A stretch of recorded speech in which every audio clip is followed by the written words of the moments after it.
Welcome to this episode of Saulcast, where we're talking about Season 4, Episode 6 of Better Call Saul, titled Piñata. We recorded our instant take earlier in the week, so you're going to want to check that out if you want to hear our raw emotions and reactions right after watching the episode. But today, we'll give you the full recap and analysis where we've had a little bit of time to think about and digest the episode. I'm Gil. I'm Adam. Let's get into it. The first time we see Mike and Gus in this episode, they're walking together in a warehouse. And we quickly learn that this is a location that's a pretty significant distance away from where the super lab is being built. And this is where the Germans are going to be staying when they're not working. It's a pretty cool setup where you have a couple of basically small houses within this warehouse. And Mike basically lists off for Gus, here are the other things we're going to need.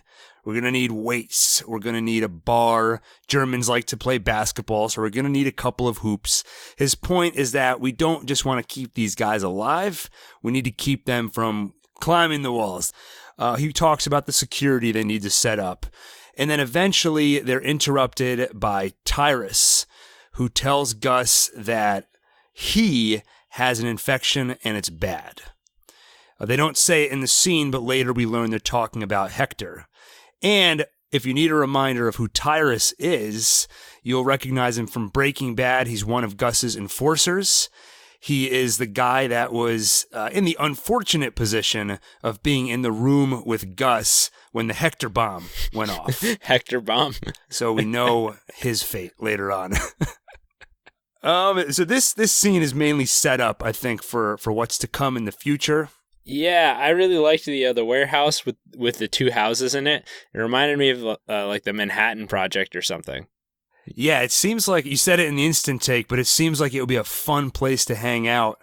If I could leave work and just go to a huge open space with a basketball court, a bar, DVD player, that'd be a pretty nice setup. So, just to be clear, so that's a place where they're living that's apart from the laundry facility.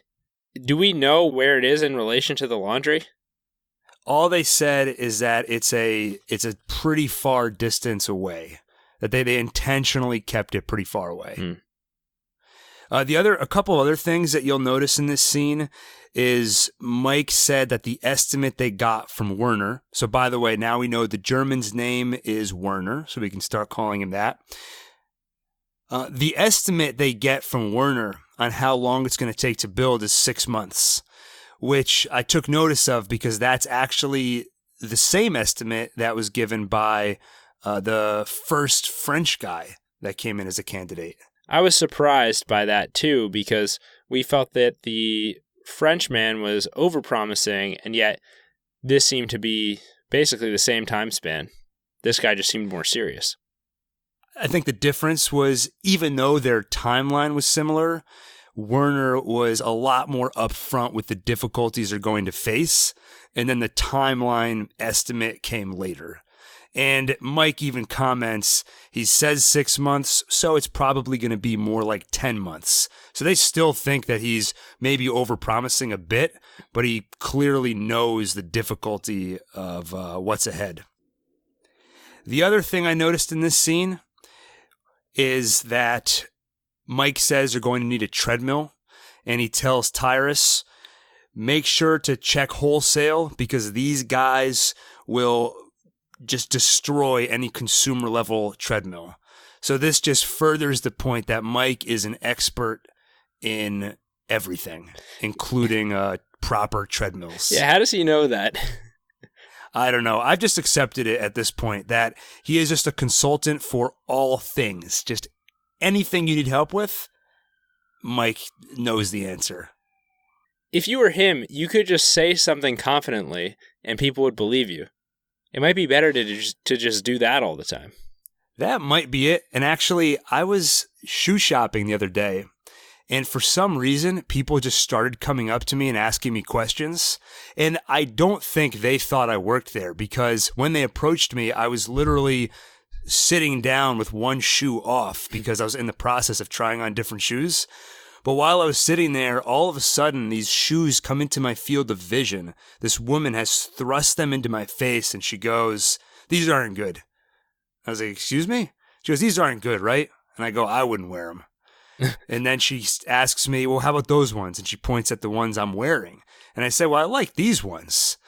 And she asks me if they have any size 10. And I say I took the only size 10. And she goes, "You can wear 10.5." And I said, "Well, 10.5 falls off my feet, so I kind of have to go with the size 10. And I pointed out someone who works there, and I go, "You can speak to that woman, and she'll be able to check with you in the back room. They don't put all their stock out front, so you can check if they have any other sizes." But, and this is the reason I thought of this, then another guy came up to me, and he says, "Hey, Cole Haans open up, right?" And I said, "Excuse me?" And he goes, "If you wear them for a bit, like they'll kind of loosen up." And I said, "Yeah, if you wear them around for about a week, the first day or two, you might get some blisters and stuff. After about a week, though, they'll be comfortable." And I have no idea. I just said that very confidently. And he profusely thanked me. So that might be what Mike Ehrmantraut is doing. Yeah. Just speaking with confidence. Confidence, man. While I was in line, by the way, that woman came back holding a bunch of socks, and she said, "These are too expensive, right?" And I said, "Yeah, I wouldn't pay $15 for those socks." You're like the lame version of Frank Abagnale. You're just a guy. You pretend to be a guy who knows about shoes. The next time we see Mike, he's at Stacy's house. That's his daughter-in-law. And he's come there to apologize for the scene he made at group therapy, where you'll remember he called out, what was his name, Henry? Yeah. For being a charlatan and faking this whole story about his wife dying. He says, "I stand by what I said, but there's a time and a place." And she essentially accepts the apology, and then she says something interesting. She reassures Mike, "You know that I would never forget Maddie." And he replies, "Yeah, no one expects you to wear a hair shirt for the rest of your life." Couple questions for you. Do you know what a hair shirt is, first off? I actually do. That's what You do? That's what Christian ascetics would wear, right? So that they wouldn't be too comfortable all the time. It was like a spiritual practice. Well, I think it originated in Judaism, actually. Ah. And you're pretty close, though. A hair shirt is also known as a sackcloth. And it's basically a very uncomfortable garment that's made of animal hair or some kind of coarse cloth. And you wear it for atonement or to show repentance. So he's telling her you don't have to feel bad for the rest of your life. And she says, "Same to you." So my other question is, why did she take what Mike said as an accusation that she's going to forget about Maddie? I did not read the scene that way at all, so this kind of caught me off guard. Me too. Yeah, I was taken aback by that because it seemed out of place. And what I'm wondering is, was there some reading in the lines that I should have done in the scene at the group or not? Was Mike somehow, was he thinking a lot about his son, and was he put off by Stacy's story? Or maybe she's just self-conscious about what she shared, even if Mike wasn't actually really responding to that. It could be that Mike's outburst came shortly after her monologue about her fear that she's going to forget Maddie. So maybe she interpreted the situation as what she said being a trigger for making Mike so angry, even though the anger was directed at Henry and then ultimately was directed at the whole group for being taken in by what Henry was saying. But maybe it's a combination of she's just thought back on what she said and she feels bad about it, and maybe she also thought it might have been a trigger for Mike's diatribe. The next time we see Gus, he has gone to visit Hector in the hospital. And this is one of the key scenes of the episode because there's kind of a bombshell here that changes, at least for me, my whole perspective of Gus as a character.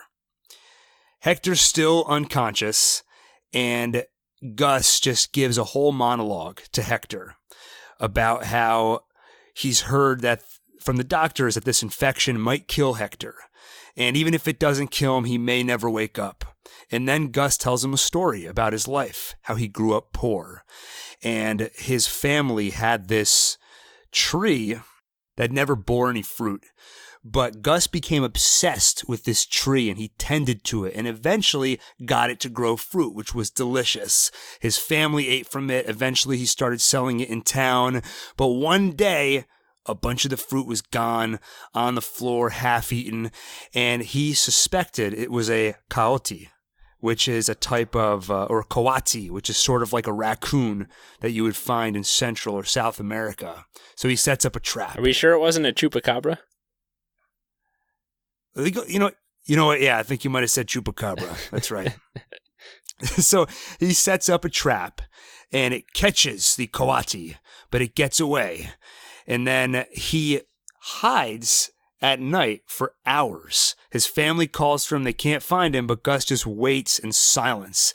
Didn't make a sound until the Coati showed itself, and then he overpowered it and captured it. And this is where it gets interesting. So some ominous music cuts in, and Gus says, I caught it. It fought me. But I was stronger.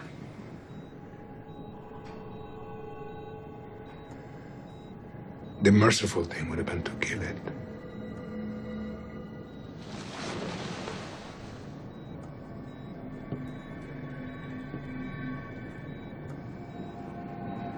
I kept it. It lived for quite some time.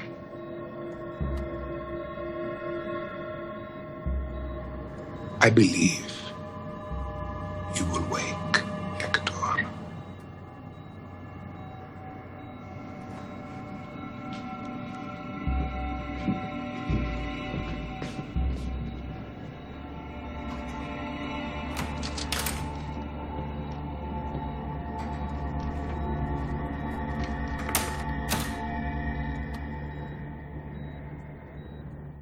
So the implication is that Gus spent a long time torturing this small animal. And the last thing he says to Hector is, I believe you will wake, Hector. Essentially saying, I don't want you to die. I want to torture you.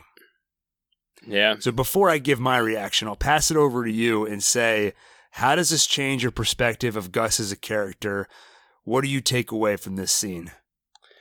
So it doesn't change it too much. We already knew he just had an outrageously strong desire for revenge, and that he would stop at nothing for it, and that he would never let it go. What this shows is that he held such strong feelings even against an animal, which to me that's a little extreme. I like Gus's character, and we very rarely see any flaws in him, but I think this scene was meant to highlight, he is kind of crazy. Oh, yeah. I would say there were two moments in this scene that really stuck out to me. One is the fact that as a 7-year-old, he tortured a small animal. Do we know that he tortured it, or simply that he basically let its life continue with like a broken leg? And maybe, I don't know what he did. I don't know. Do you think he actively tortured it for sure? I believe the implication is he actively tortured it. Even if he didn't torture it per se, he definitely held it captive. Yeah, and he wanted it to suffer. Lived for a while. Exactly. He wanted it to suffer. Either way, that is, I would say that goes beyond just a little crazy. Hurting a small animal as a child is a major red flag. Yeah. I mean, do you have any insight into that from your medical or experience with psychology? We might call that,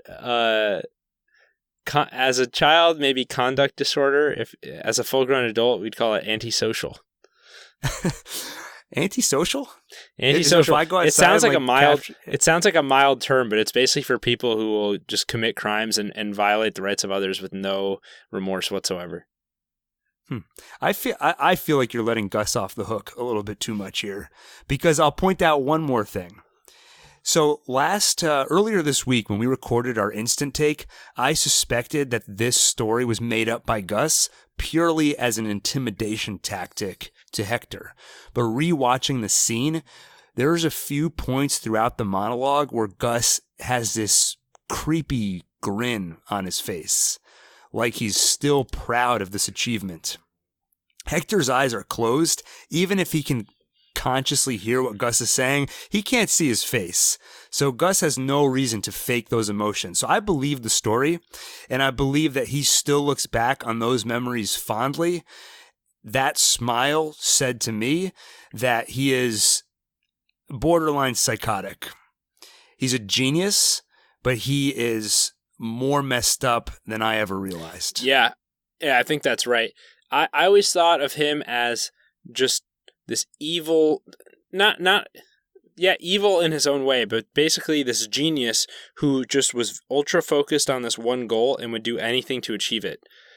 And that goal is basically to destroy the cartel, the Salamancas, and just take over out of revenge.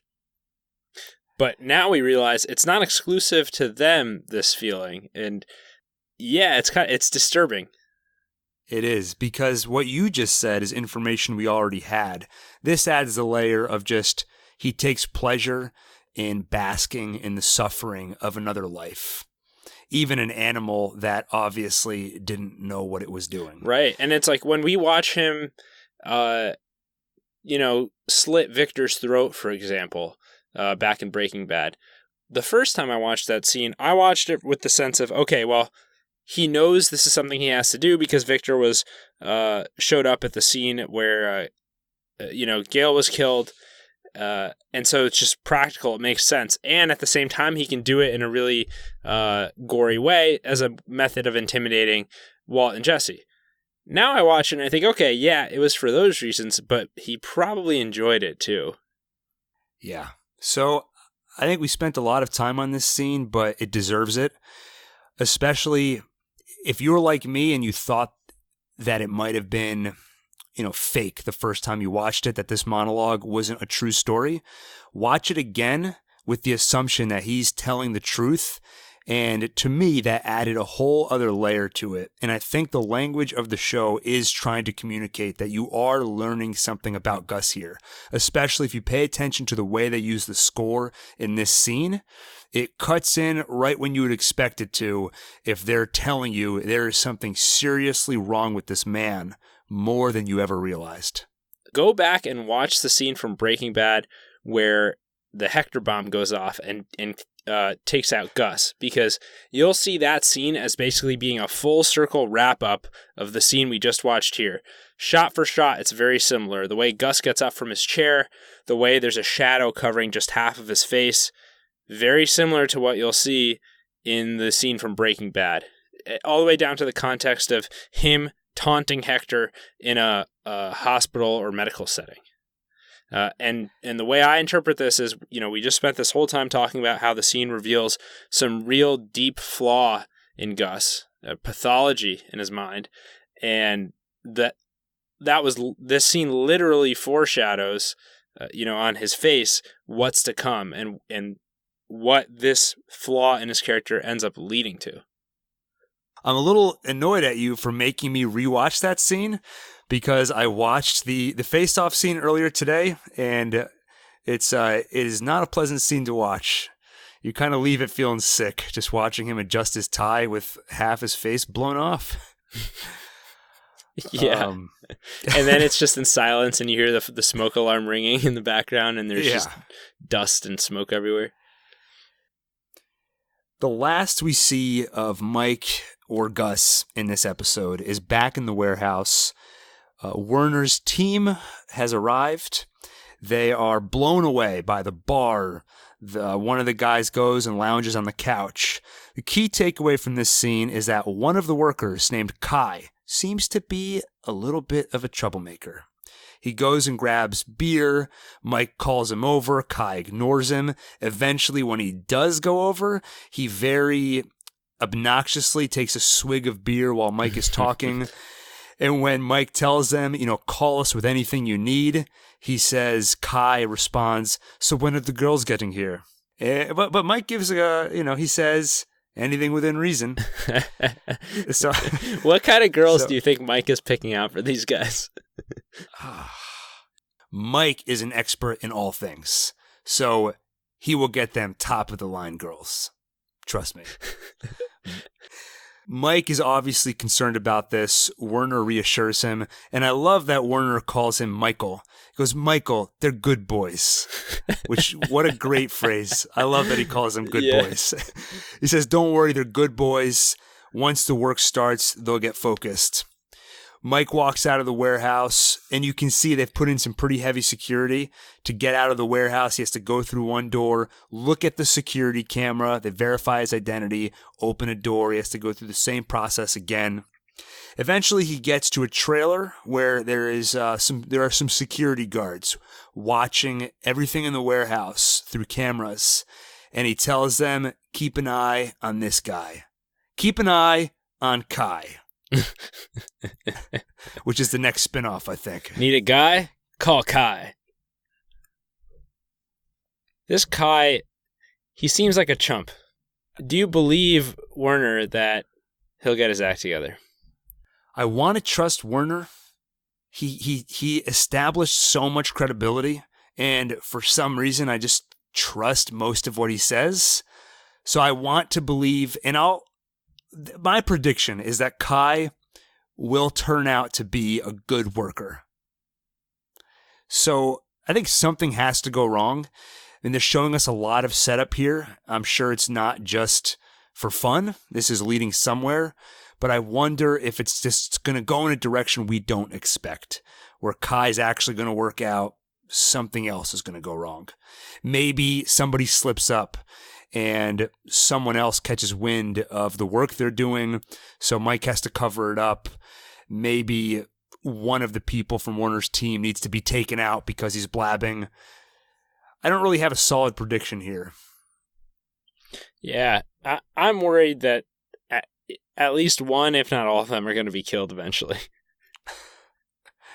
I don't know. Yeah, it could go that way. I can think of a few reasons why it would make sense not to do that. Because even after the project is finished, at least Werner would definitely be someone you might still want to talk to about the facility and things that you can do with it or changes that need to be made. These other guys, maybe they have familial attachments and stuff. Maybe, on paper, this has to look like a legitimate job. So there's some paper trail associated with them, and that's why you can't kill them.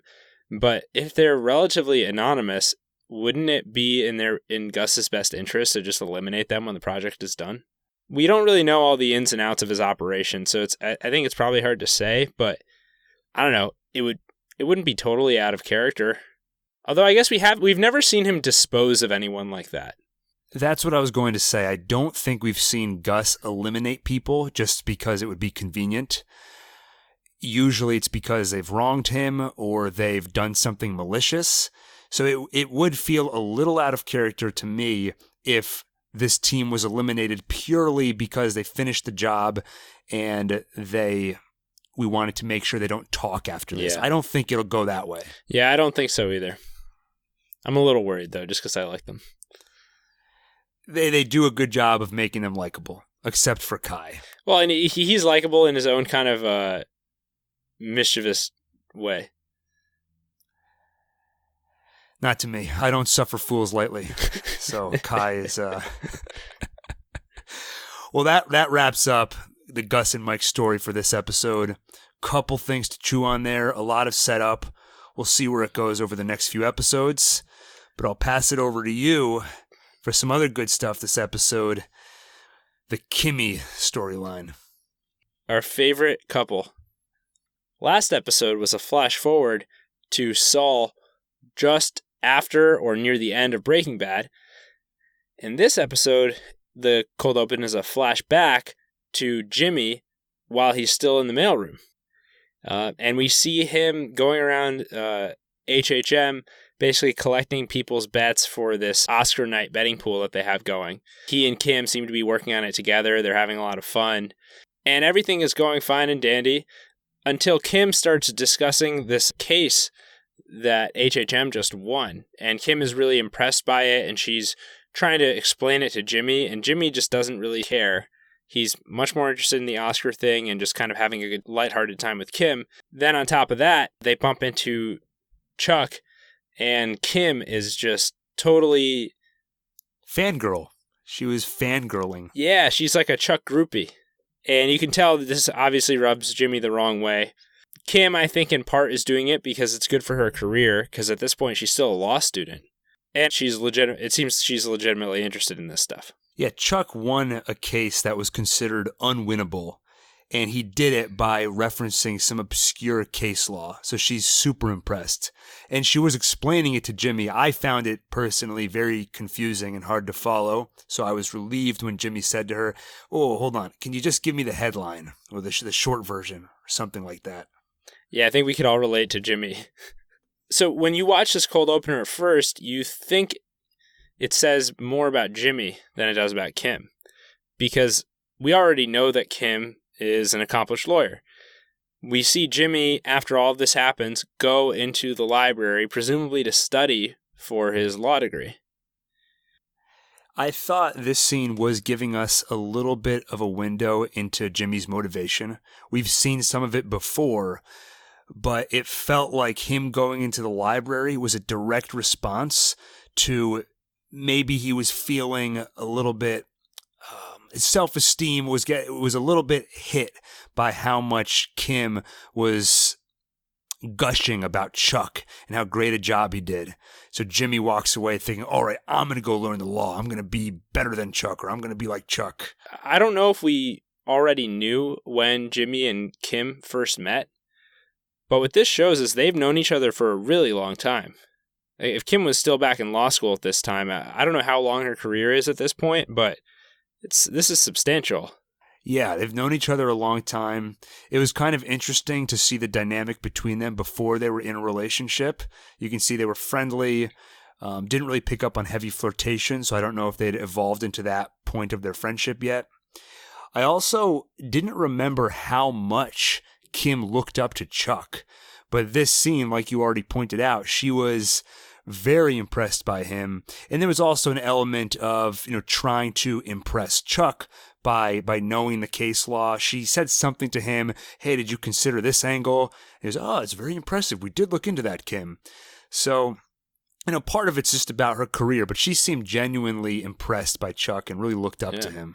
And this is great setup for showing what a change has shifted for Kim, because over the last couple of episodes, we've seen her losing interest in this high-minded kind of ivory tower law stuff. She's losing interest in looking for obscure case law that can help her out, which is something she specifically needed to do in this episode. So this is a great way to show how much she's changed. I think with the death of Chuck, this figurehead that she once looked up to, realizing that that she may have been misguided. Yeah, they seem in this show, they really like to use flashbacks or flash forwards to create a comparison between what's happening today in the episode versus what we see in the future or in the past. So here, it's between Kim when she's the doe-eyed, innocent, the law is great, I can't wait to get into this, to, wow, this is not fulfilling at all. I just want to help people. So you get to see those two things side by side in this episode. And so we learned a little bit about Kim's motivation. We learned a bit about Jimmy's motivation. So a lot of good character building in this episode. For the next scene, he's juicing. They talk about the therapist. He decided not to see the therapist. Okay.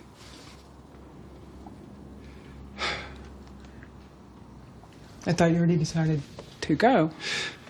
I know, I did. But then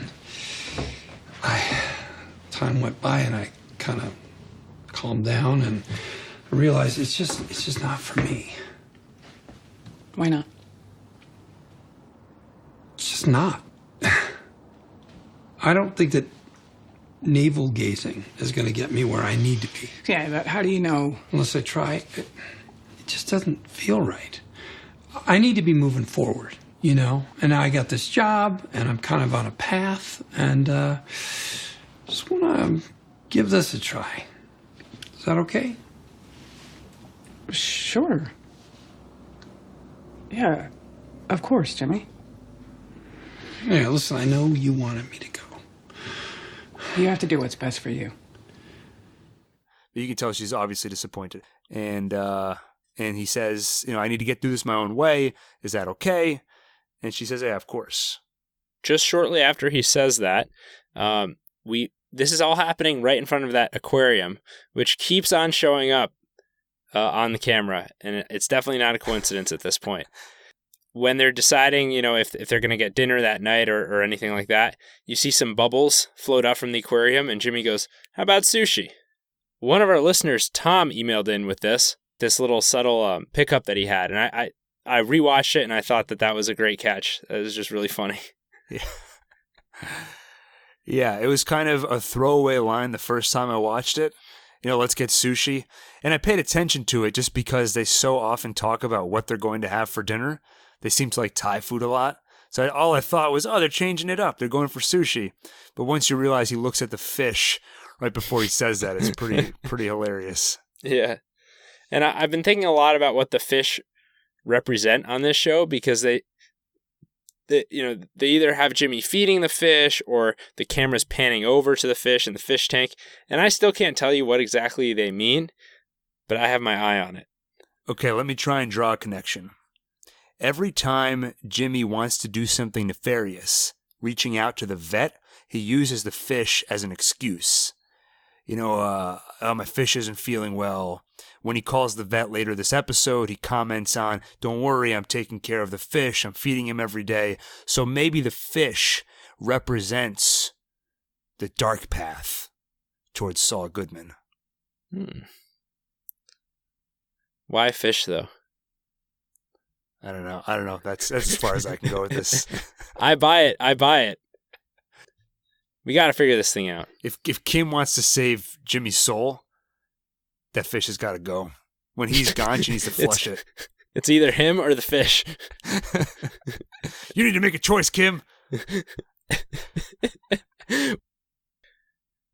Later on, Jimmy is at CC Mobile, very, very busy as always. So he's just hanging out. He gets a call, and this is the most action he's seen all day. It turns out it's someone who found his number because his aunt died, and Jimmy did his will back when he was practicing elder law. They have a little conversation. Jimmy seems really distraught over this woman's death, particularly because he realized he probably won't be able to steal her Hummel figures. Yeah, I have a confession to make for this scene. When I watched it, I just fell for Jimmy's emotions here. And I completely bought into it. And I was like, wow, that's nice. Like, Jimmy's real broken up about this woman he worked with. And then when we got to the instant take, you kind of burst my bubble. And you glossed over it. You said, yeah, Jimmy's real disappointed that he can't get the Hummel figure. And I don't know if it came through on the instant take, but inside that broke my heart a little bit. Maybe I'm too cynical. No, I mean, yeah, I agree you're too cynical, generally speaking. Actually, if you listen back a few episodes ago, I meant to call you out on this, but when Ira was in that guy's office and he ended up hiding under the desk, you were really hard on that guy. Not Ira, but the guy that was sleeping in his office. You're like, this loser who's fighting with his wife. So this lowlife, you were really hard on that guy. To be fair, he was kind of a schlub. Yeah. But yes, you're very cynical, but I think your read on this scene was accurate. His feeling of being upset over the Hummel figure just looked like grief, because I think he was grieving that opportunity. Yeah, and then in a following scene where he pulls out the old VHS tape of the commercial that he filmed with that woman, I read that scene as, he really misses her, so he's watching this, But in reality, I think he was reminiscing about how great a commercial he made, and he misses working in law and, all of his scheming. Is that how you read it? That's totally how I read it. And I liked rewatching the commercial because it was just so funny the way she just the old lady so sadly looks at the camera at the end. She reminded me of one of those puppies in those ASPCA commercials. These puppies need a home. Yeah. And look at you all sad. At the end of the call, Jimmy recommends that this person reach out to HHM for legal help, since Jimmy can't practice law anymore. And the guy, when Jimmy tells him it's Hamlin, McGill, the guy goes, "Wait, McGill? Isn't that your name?" Jimmy says it's just a coincidence, and then the call basically ends. And you just see Jimmy kind of slumped in his chair, and his spirit looks just completely broken. Jumping ahead a little bit, when Jimmy goes to Howard and tells him to buck up, pull up your bootstraps, and bring HHM back. And you pointed out that Jimmy's really projecting, and when he's saying all that, he's talking to himself more than he's talking to Howard. And I think he was talking himself out of the slump you see him in this scene. And you can see why he would be in a slump, because first of all, he's losing an opportunity here. Then he's reminded of the fact that he currently isn't allowed to practice law, and yet in the very beginning of the episode, the cold open, we see how he was actually working pretty hard to get that law degree. To add insult to injury, he has to be reminded about the way that his brother Chuck has always overshadowed him. If you go back to the beginning of the show, I think it might be as early as the first episode, we see Chuck cautioning Jimmy against using the McGill name in any future law firm of his, specifically because it has such weight in the legal industry and Jimmy hasn't lived up to it. Next, we see Kim meeting with an old lawyer we know from her past, Schweikart.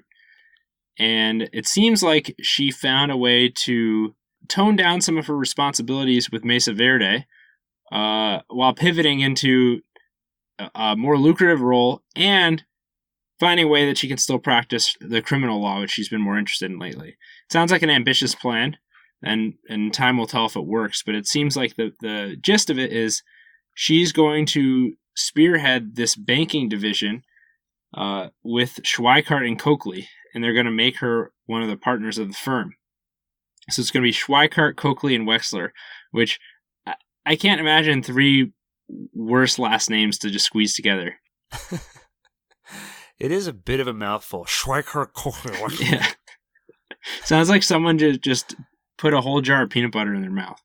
And so she's going to get this banking division, and the idea is that will give her a lot of people and hands on deck to help her with the Mesa Verde case as they're expanding it federally. In her mind, this is going to take a lot of responsibility off her plate and let her focus on other things. You made an insightful and I think true comment, which is that, and this was on the Instant Take, being a manager is a lot more work than she might realize, and neither of us are convinced that this is actually going to save her the time that she needs to be able to start working on the criminal law. To jump ahead slightly, the next scene where Jimmy gets a phone call from Kim, and she says, "I'm in a great place. You could be here too." And he joins her for a drink where she's giving him the good news that she is going to be leading up this division at Schweikart's law firm. And he says pretty much what you just said, which is, well, Kim, sounds like you found a way to have your cake and eat it too. So I think to some degree, Jimmy recognizes that she's trying to balance something here, that you can't have your cake and eat it too. It makes me wonder how much experience, if any, she has leading teams or managing people, because, like you said, I can't see this going the way she wants it to.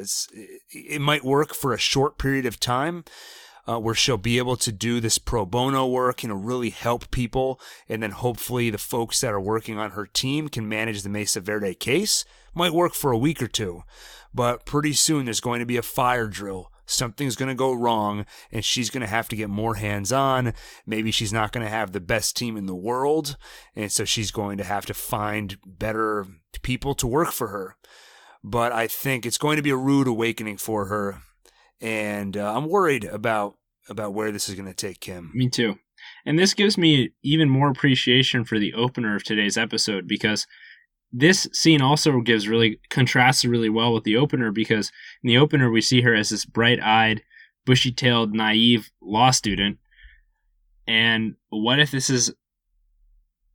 she's not as experienced and capable as she might think? Maybe she doesn't have the leadership experience, like you said. And that opener just makes me think of her as, someone who's a little more green than we might realize. Yeah, in this scene, she's sort of reverted back to that a little bit, where she was naive at the beginning, got what she thought she wanted, had the rude awakening of this work is not as fulfilling as I thought it would be. And now she's back to the bushy-tailed, hey, I found a way to make it work, and there's going to be another rude awakening. It's possible that she comes out of this stronger than before, because it's a lesson, and she's going to further hone in on what her life should really be. Maybe it means settling for less money and dedicating herself to the work she really wants to do. Who knows?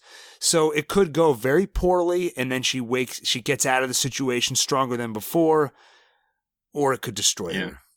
And this makes me think about one of the general themes of this show and covering the way people relate to the work that they do. And we see it in almost every character now. It's like Jimmy is just, even the promotional posters for the show Jimmy walking just uphill, like it's this uphill battle constantly. He's waiting to get to some point that he thinks, okay, when I get there, it's going to be smooth sailing. Or when I get there, I'll be set and everything will just work. But this isn't exclusive to Jimmy. Here we see Kim doing the same thing, just going in a different direction. And I think maybe one of the themes here, it's not necessarily saying that all work is this way, but this is kind of a cautionary tale against thinking that your job is the way that you're going to find meaning in life. Agreed. And I can't disagree with the statement the show is making. One thing I picked up on about this meeting that Kim and Jimmy have at the restaurant, and Jimmy references it too, is that this is where they used to scam people.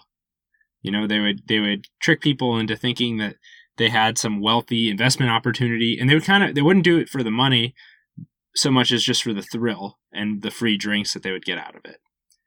And that's when Kim would go by the alias of Giselle, and Jimmy makes a kind of funny little reference to it. But Kim says Giselle's staying at home, whatever. It's just going to be Kim. And that's when she gives Jimmy the news about this offer, which Jimmy seems to think is unrealistic. And then we see Jimmy basically try to get her back in the same mindset as he is about having a Wexler McGill, firm together for criminal law. And Kim basically says, that all sounds great, but I don't think that's going to work out.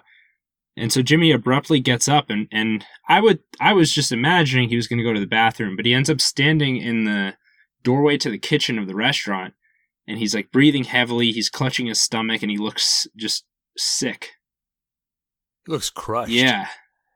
It was tough. It's probably the most upset we've seen Jimmy in a while. It was harder to watch Jimmy in this scene than even when he learned of Chuck's death. Right. Or even after he got physically assaulted in the previous episode. We saw earlier in the episode that Jimmy was sketching in his notebook different logos for the future Wexler McGill firm. So he really believed that him and Kim were going to work together. They were going to have a law firm. That's the dream he's holding on to. And in this scene, Kim crushes that dream. That's why he's in such pain here. And when he comes back to the table, he has collected himself, and to his credit, he doesn't hold her back. He tells Kim, you can't say no to this opportunity. Right, yeah, and he tells her, you should do it, Kim. I can't ask you to wait around for me. Then he says, in 10 months, a lot can happen. So it's 10 months till he gets his law degree back. My mind at first was like, 10 months kind of sounds like 9 months. But you know what? I don't think this show is going to have anyone having a baby. So I let go of that thought, but it was there for a second. Whoa. Jimmy could have a son. Maybe that's what brings him out of retirement as Gene. What if Jesse's his son? Well, no, Jesse, that timeline wouldn't work. I also read it as him saying, maybe you'll change your mind in 10 months. True. Maybe Wexler and McGill will sound like a good idea. Maybe what you're pursuing right now might not work out, not in a negative way, but just a lot can happen. Even though you're saying no right now, we'll see. After this, Jimmy goes to meet Howard, which, you referenced that scene already. First, I was surprised that Jimmy accepted the $5,000 from Howard that was given to him in the will from Chuck. At first, I was surprised, but then I was glad he took it, and it actually did seem in character. Because he could probably use the money at this point, and now that he's embracing the fact that he's going into some business that's a little more illegitimate, I don't think he cares much where that money comes from. I don't think pride is going to stop him. Yeah, which is in contrast to Walter, who at least once, but I think several times, turned down money or alternate paths, more legitimate paths than the ones he took. Just an observation. But agreed, this was I think this was in character for Jimmy. It wouldn't always be this way. I think earlier in the series he might have turned it down when he had a steadier income. But right now, he'll take money wherever he can get it and invest it in his schemes. Here we see Saul basically giving up his pride and acknowledging, you know what, I'm not above this. He's embracing the seedier side of society and all of these skills that he has. Whereas everything Walt seems to do comes out of pride. He was kind of a schlub, teaching chemistry. His life was kind of mediocre. Then he became too prideful to take the money for the cancer treatment from gray matter. And he basically goes on a massive ego trip for the rest of the series. Mm-hmm. Whereas this transformation is Jimmy lowering himself and saying, you know what, I don't need a glamorous or high esteemed law career. I'm good with being that law office with the giant inflatable Statue of Liberty on it. It's an interesting point that I haven't really thought about a whole lot while watching this series, but one of the things that successful people do is they use their ego as a tool. They ramp it up when it's appropriate, and they turn it down when it's appropriate. So here we see Jimmy turning his ego down, not worrying too much about pride, accepting the $5,000. But then as Saul Goodman, when he's putting on a show, when he's trying to sell himself, he ramps that ego up. Yeah. And that's an important thing to do, because if people insult you or they hurt you, if you're too attached to your ego, you take that as a statement on yourself, and it can destroy you. But if you use your ego as a tool and sort of disconnect from it, like it seems like Jimmy is doing here, it can really help you be successful. Yeah, and we see an extreme version of that when he becomes Gene, where when he was Saul, he gave the example of managing a Cinnabon in Omaha as the best case scenario out of the worst possible cases in general. And we see him adapting and living that way. And he really has to turn down his ego for that. And he's kind of like this cockroach. He can survive anything. They can survive anything. Like, even after the nuclear bomb falls, these things are still scurrying around. And, Saul basically survives that. This is a massive, massive takedown that happens with Walt. It's a huge criminal investigation, tons and tons of bodies. And he escapes. He becomes Gene. He turns down his ego for a bit. So it's a strength of his. Then Jimmy goes and gives a great speech to Howard. Howard is in rough shape. The firm is going under. I don't think it's going to survive. And Jimmy says, "Are you kidding me? I just referred a client to you guys. You're welcome, by the way. And you're telling me this place is falling apart? Get your shit together, Howard." Excuse me? Oh, please. You suffer one little setback and you're going to let your entire legacy go? one little setback. Fine. Your pain is very special. Woe is you. Just stop wallowing, okay? This place is all you've got. That and your hair, which, let's face it, clock's ticking there too, so. You want to save your business? You want to save your dignity? You're going to have to fight. Hey, you're a shitty lawyer, Howard. But you're a great salesman. So get out there and sell. Fuck you, Jimmy. There you go. Use that. Doesn't it sound like he's describing Jimmy? Even the hair. It really does. And I even asked you. Yeah. Yeah, because he does lose his hair when he becomes Gene. Yeah, actually, and I asked you on the instant take, is Howard a shitty lawyer? Like, is that in evidence? Have we seen that? I don't think we have. And who's a great salesman? Jimmy's a great salesman. So he gives a great speech, which Howard is just kind of like, you're not even talking to me right now. You're just ranting and raving. And once you see it that way, Howard's response makes perfect sense. It's the most emotion we've seen from Howard at any point in this show. and Jimmy gives potentially the most annoying response he could have, which is, there you go, use that. Yeah, the camera angle is perfect. It's kind of right in his face. He's got a big smile. And then it goes right into happy-go-lucky montage. Jimmy's back to work. So his motivational speech to himself worked very well. Yeah. So do you take this as evidence that he does not need a therapist or evidence that he does? I think just about every character on this show could use a therapist. Jimmy could definitely use some help sorting out his feelings. Maybe if he saw that therapist, he wouldn't feel the need to become Saul Goodman. He would find a more productive way to handle his life. Yeah, I think that he did pull himself up by his bootstraps, but he did it in a pretty negative way. You know, that scene to me seemed like 10 sessions of therapy all compressed into one outburst. Explain. He just seems so much happier afterward. His work ethic is up, and he seems very goal oriented. That's true. I guess he's just, the goal itself is maybe not it's like somewhat self-destructive. Yeah. The problem, I guess, is that his goal is to take 3 teenagers and hang them upside down in a room full of piñatas.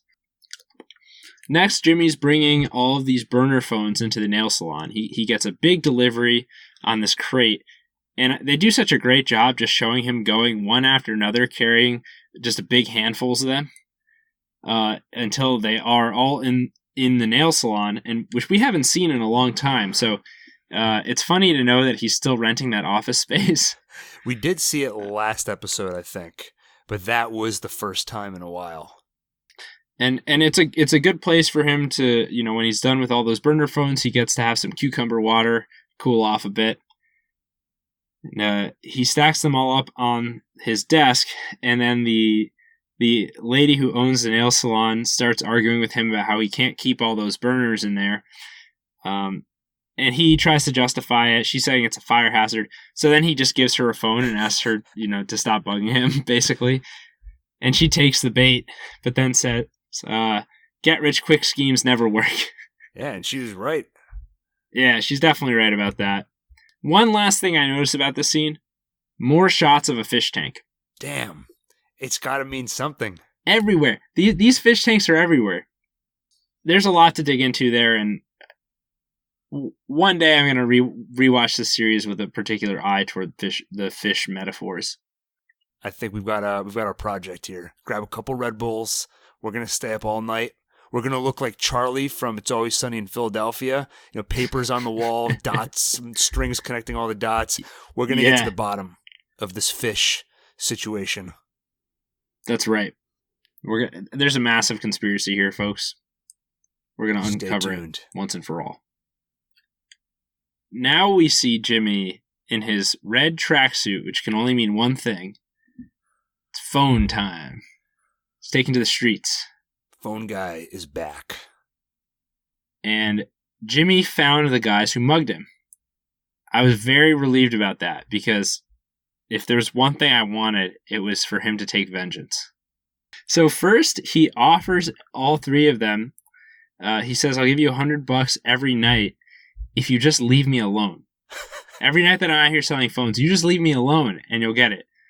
And he's trying to reason with them, which seems like a bad idea because apparently they don't respond to reason. And so one of these idiots pulls out a knife and says, just give me all the money you have right now. How dumb can you be? Yeah, and Jimmy makes a very valid argument. He goes, okay, I could give you all the money I have right now, but if you keep mugging me like this, I'm going to stop selling here, and then your revenue stream is gone. Or you can have a guaranteed $100 every night for literally doing nothing. Pulls out a knife. Yeah. One thing we learn about in psychiatry, especially as it relates to drug addiction, is this concept of time horizon.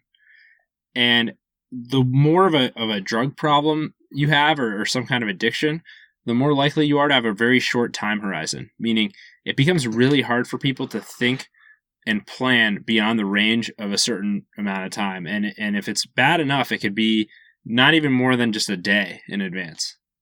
I think that might be what's going on here. Either that or these people are just really dumb. Well, they also seemed very young. So you couple the fact that they're young plus the drug addiction, I think it's not a surprise that they're so short-sighted. Thankfully, Jimmy is not short-sighted, and so while he's running away, he has a plan. Yeah, I mean, from the moment this scene began, I assumed that there was some plan here beyond just trying to reason with people that he already knows you can't reason with. Right. And so this is good in terms of the development of Saul because he's learning his lesson early to have his guard up and to not to trust people, not to think you can reason with them because he's going to be dealing with a lot of people like that. So Jimmy's running away. He's basically cornered in an alley up against the fence. Then Jimmy says, "You should have taken the deal." And then one of those idiot teens, the most loudmouth one, says, "You're like the stupidest person I ever met." Yeah, after that punk kid delivers the line about Jimmy being the stupidest person he knows, you see two big goons behind those kids, and one of them cocks a gun. So they know they're screwed. And then before they're hanging upside down, there's a great shot of that kid being dragged across the floor, freaked out. And then they're hanging upside down, mouths taped shut. In this crazy place full of piñatas. I'll be honest, I really wanted them to get killed. And there's that Gus part of you kind of showing its face again. Yeah, this is probably why I'm always defending him. It was extremely gratifying to see those kids get what's coming to them. But at the same time, it's a little bit disappointing because one of the things we love about Jimmy and Saul is his ability to control people just by using his words. He has the power of persuasion and influence. One of the most powerful forms of persuasion and one of the easiest ones is fear. So to see him have to use fear, kind of take the shortcut, the easy way out, it's a little disappointing when you think back on it. In the moment, you're cheering for him, and I was. And like you said, well, I didn't want the kids to get killed necessarily, but wouldn't have minded, some minor injury of some kind. Either way, it was great to see them in this scene get what's coming to them.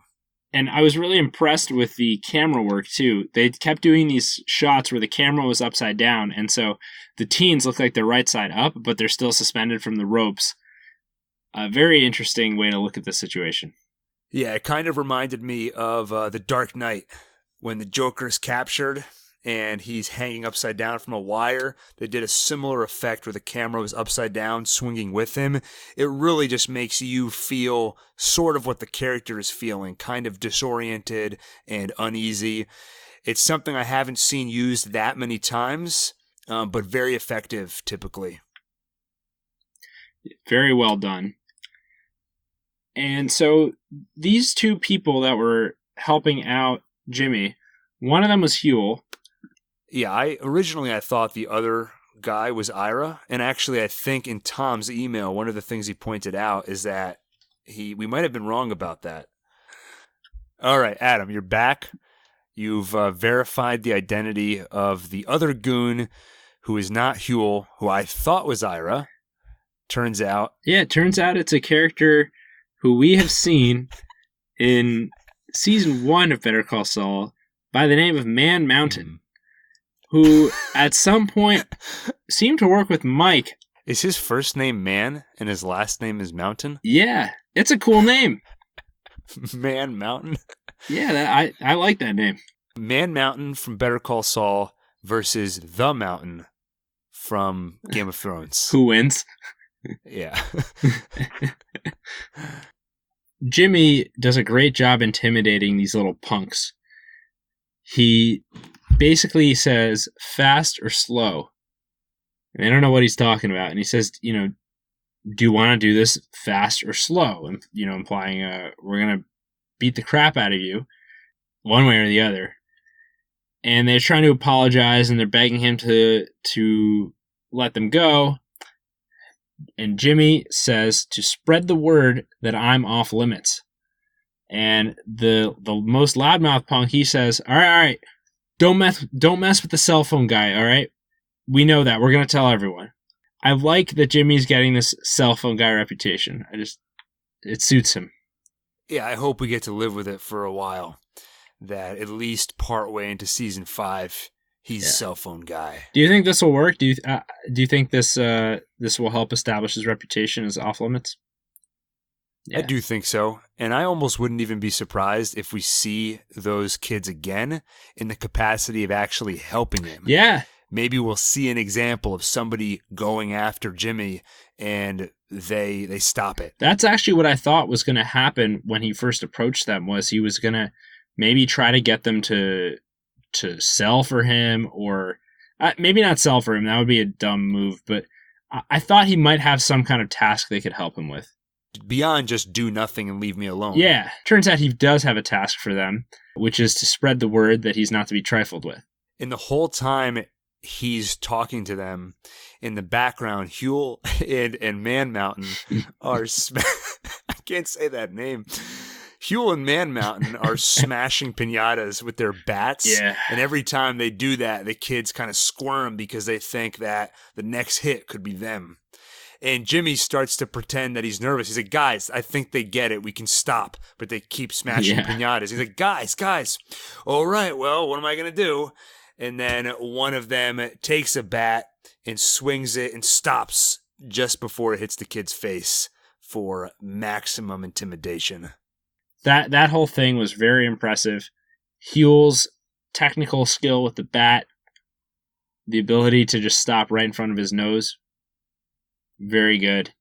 I also love that Jimmy was planning this whole thing from CC Mobile just during the day. We did actually get a glimpse of him on the phone with the vet. And didn't he mention piñatas then? Yeah. Yeah, he did. And while you're watching it, you're like, what the hell is he doing? Exactly. Very clever use of piñatas. I said it on the instant take. I thought this was a great episode, but to expand on that a little bit, what I think worked so well with this episode is that it was, I mentioned it earlier, but great character development. I was especially impressed with what they did with Gus. This is one of the tough things with prequels. You show us characters where we already know their fate, so how do you keep us interested? And with Gus this episode, at least for me personally, my entire perspective on who he is, his motivation, was changed. And it would change my viewing of Breaking Bad if I were to go back to some of those episodes. Great character development. It was also it was crushing and it was heart-wrenching to see how crushed Jimmy was when Kim basically shot down his dream. So that was a great scene, and I think it's going to be tough to watch where this goes. We're seeing the rift between Jimmy and Kim grow, and I think we said it previously, the writing is on the wall for them, but it's becoming clearer and clearer how exactly it's going to go down. And last thing I'll say is we've mentioned a few times that there's a reckoning coming for Jimmy. He is bottling up some intense emotions. Chuck's death. Now Kim in his mind, betraying him, I think. I predict that before the end of this season, maybe in the finale, there's going to be a very difficult emotional scene for Jimmy. I'm dreading it, and I'm looking forward to it.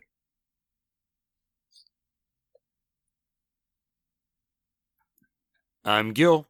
I'm Adam. And this is Saulcast. Maybe we should do it more somber, because this was sort of a dark episode. Let's do it one more time. Oh, yeah, let's do another one, yeah. All right. I'm Gil. You try again. All right. I'm Gil.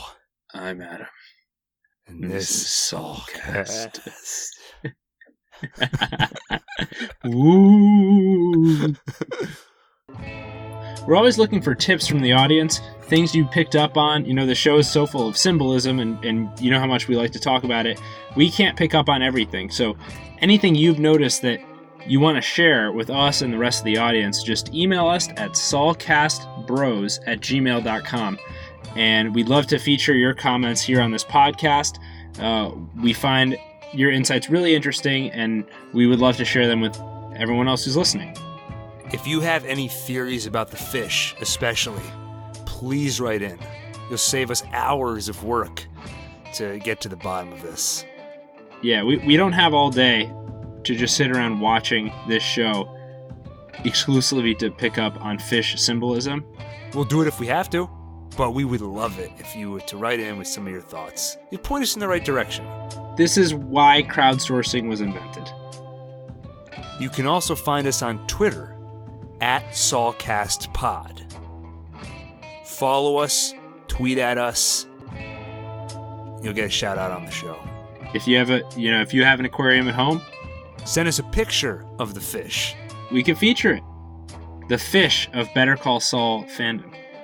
Fishcast. The fish of Saulcast. It'll be our calendar. We'll release a calendar for the year. Don't forget to please leave us a review in your podcast app. It makes a huge, huge difference to us. And when we see your feedback, every time that a review pops up on there and we get to see that, or we even just see a rating, another one added on to the podcast, it seriously makes our day. We feel so good when we see that. Yeah, and I'll just say that we've been watching the number of downloads grow every episode, and that alone, just knowing that you're listening, really does make my day, and it makes it very easy to look forward to recording this. So I do want to say thank you to everyone for listening, and if you can find the time to leave a review, a rating, to write in, to tweet, whatever, we do really appreciate it. And Tom, you wrote in your email, I love you guys. We love you too. We love all our listeners. We love you just like a little bit more, though. Just like a tiny bit more. If you write in or you just interact a little bit.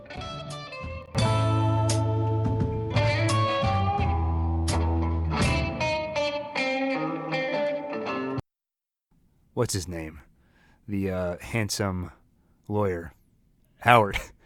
Handsome lawyer. Yeah.